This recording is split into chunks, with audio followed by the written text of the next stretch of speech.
if you are sensitive to topics of death and losing loved ones, then you may want to skip this video. I got plenty more hecka entertaining videos all about personal finance and wealth building. But this one still entertaining, but definitely a lot more gloomy and can be kind of a tough conversation. So anyways, here's the story.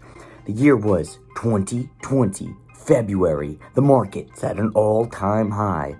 I go out, I have $6,000 in cash.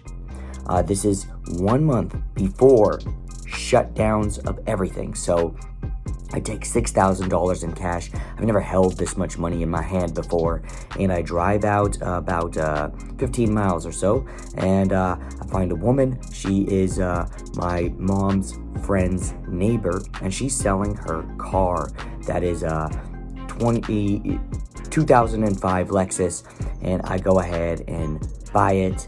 And I have it. So this woman, I got to learn a little bit about her story. She was an early investor in Apple, an employee at Apple. She knew Steve Jobs personally, had some hilarious stories about him. Like one time there was a business meeting and he put his leg on the table without wearing any undies. So everyone saw his sack, and to this day, I don't think anyone in that room knows if he did that on purpose or if it was an accident. But she told me she assumed it was on purpose. He was a hilarious guy, but you had to know how to be around him.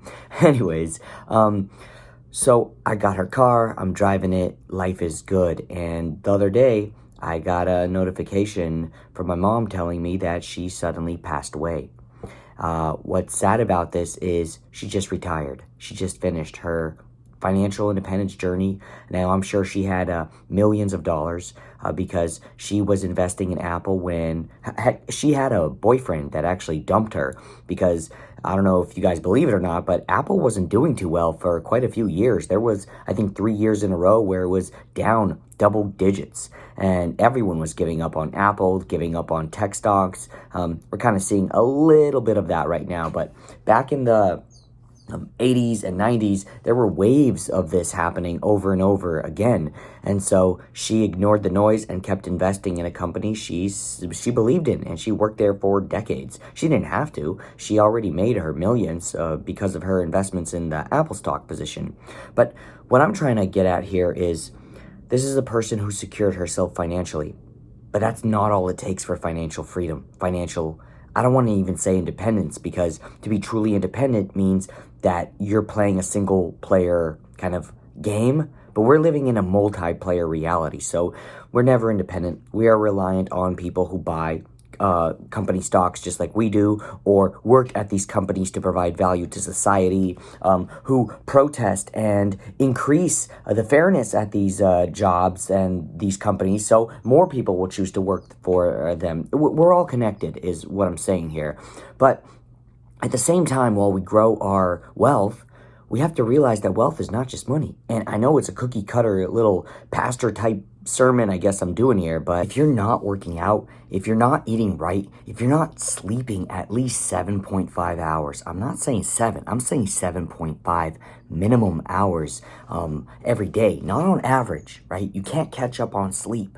There's a lot of science to that, right? If you're just investing your time in learning how to grow your money, you are going to have a much tougher time being financially free than someone who spends an extra decade getting there than you and actually hits all those other domains. Because retirement is not how much money you have, and it's not an age, right? A lot of people in personal finance talk about retirement like it's a number. Once you have $2 million, you can safely live off of $100,000 a year. Well, tell that to the woman who sold me her car. Now, I'm not critiquing her life habits or choices. I don't know them, but I do know that she had a lot of energy, but her body, right? She was so focused on work, on providing value to society, she forgot to take time. I don't know completely, but when I saw her, I had like this sense like, oh man, like I really hope she's taking care of herself, right? Like she seems like she's got a great sense of humor, but she kind of seems like she's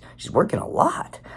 So please, if you're not training your body, right? I'm not saying go to the gym. I'm saying go on a walk. And I'm not saying that you have to be fit or whatever, right? You can be fat and healthy. I know a lot of people don't know that. They don't read the data and literature about fat and how that works. That's okay. That's not what I'm saying. I'm not fat shaming or anything like that. There's definitely people who will be way healthier if they're not fat, but there's people who are perfectly healthy and can probably outdance, outlift, and outlive many people who are way thinner and skinnier than they are. So definitely this is not a talk about like reduce your weight, right? That's not even how weight works, right? There's body fat, there's body weight, and there's muscle weight. So that's a whole other TED talk. So I'm not saying you better be skinny while you're building your wealth, like a lot of people might be saying. And you know what? If you met me 10 years ago, that's what you might be hearing in a YouTube video from me. But that's what I'm saying. You have to grow your wisdom. You have to really become wealthy. You have to be rich with knowledge and understanding and empathy and connection to how humans operate and yourself. So there is this thing in capitalism which kind of talks about selfishness, right? It's the selfish gene, that it's actually healthy to be a little selfish. Don't be selfish at other people's expense, but don't be giving at your own expense, right? There's a balance between that. So I need everyone here to be able to go up a flight of stairs. By the way, even if you're fit and you go up a flight of stairs right now, this is such a bogus example. If you go up a flight of stairs right now, you're going to be out of breath. But I want you to do that for a week. And then after that week, if you're still out of breath going up that flight of stairs, then yes, you might have a problem. But you could have a six-pack and go up a flight of stairs right now and just be like, at the end of it, because it's a new exercise, right? You're not used to training in that way. So don't let anyone fool you or shame you into training a certain way. But all I'm advocating for in this video is I want you to enjoy your retirement. I want you to live a work optional life, and I don't want it to be just a few years and it's all over, right? There was a experiment or a study done on Exxon, I believe, employees who retired at age 50 and at age 60. Well, those who retired at age 50 had a much higher chance of dying within the next 3 years than people 10 years, a whole decade, their senior. Why?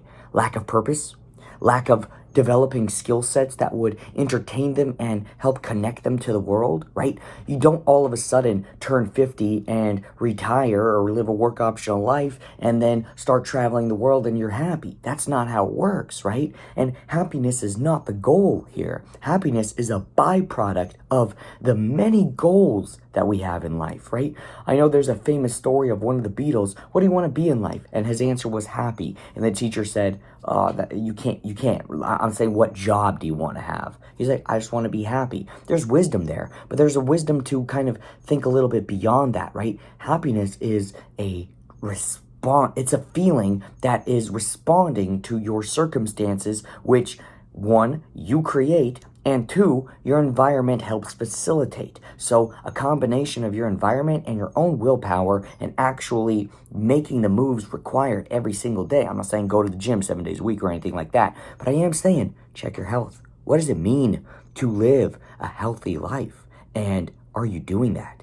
Probably not to 100%, but I'm saying go 50%, right? If you can save, say, $1,000 a month to invest in stocks, I usually advocate for doing half of that, right? If I go through someone's budget and I'm like, hey, you have an extra $1,000 if you stop eating out, if you stop taking random trips to Las Vegas or whatever it is, I usually say, hey, cut that by half. Keep those things in your life. And oftentimes when a person starts saving money and watching their savings and their retirement fund and their investment portfolios grow, they start saving more. They start looking for ways to make more money. They start talking to their friends and getting into it. But if you're not training your body, if you're putting trash into your body consistently, you're going to have a bad time. And I don't wish the fate of anyone of what the woman who sold that car to me experienced, right? Going through everything, living with some of the most extraordinary, most memorable people, and shaking hands with him, advocating with them, talking about Steve Jobs here. And then all of a sudden, you retire and you don't get 2 years. That's crushing. And I don't want anyone who's a viewer of this channel to be crushed like that, or their loved ones to be crushed like that. I want you to live life to the fullest, and no one can do that for you. Only you. You know what you need to do. I don't know what you need to do. I can help you. I can help you get there, right? Feel free to drop a comment and say, hey, I need some tips getting started, going to the gym, or investing, or minimizing maybe certain like junk food from my diet. I'm a behavior analyst, so like I'm pretty good at shaping and changing people's behaviors. I do it with a very tough population. I work with autistic children, and a lot of autistic children can be pretty stubborn with their likes, needs, and satisfactions in the moment. They're momentary cravings. Not everyone. That's a generalization, of course. You guys know better, but just to make it easier, I talk like that sometimes. So I really hope that you guys reach out. Like, there is someone right here, your boy, and there's probably someone even closer than me to you in your life that's willing to kind of guide you just a little bit and getting you there, because what's his name, Zac Efron, what does he say? We're all in this together. All right, I'll see you guys next time. Don't forget to like, comment, and subscribe.